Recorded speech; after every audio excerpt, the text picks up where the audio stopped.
Today I have 5 wood slats. I get these from Hobby Lobby. They measure 2.5 by 23 inches long.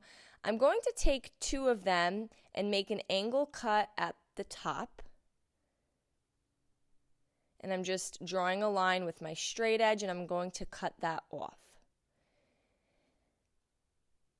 Now these originally measure 23 inches. I did cut mine to 21 inches long, but you certainly do not have to. And I'm going to paint them all with some Wise Owl chocolate. Now you can pick any paint color of your choice. Paint products can be found on our webpage at chalkitupfancy.com. I'm going to allow those to dry, and I have this box, and I got the box from Hobby Lobby. I believe I stained it at one point, never used it, so now I'm going to paint it with some Wise Owl chocolate. Once my wood slats were dry, I'm going to flip them over, and I'm going to slide them all together so they are touching. And the 2 boards with the angle cuts, there's one on each side. I have this small piece of wood. I believe it measures 10 inches. You could find these at the Dollar Tree pre-cut to this size. And I'm going to glue 2 of them onto the back side with some hot glue. You can also add a little bit of wood glue. And this is just going to hold my 5 boards together.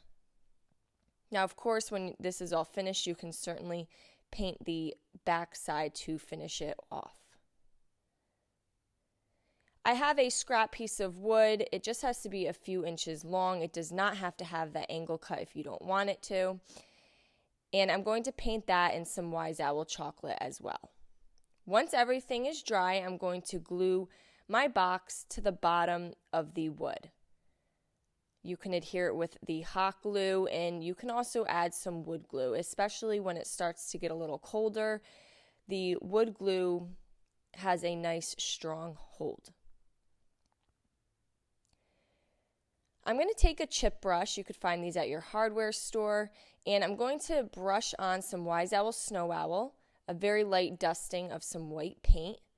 And this wood is a little rough, so you could see how it grabs the roughness of the wood, and I'm going to glue that top piece to the top of the wood here, and now it kind of looks like a pumpkin.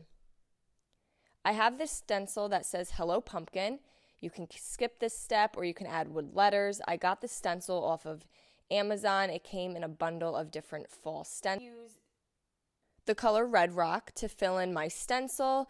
I'm applying it with a foam dabber. Now keep in mind this is a rough wood, so I do not expect the stencil to be nice and crisp, clean cut.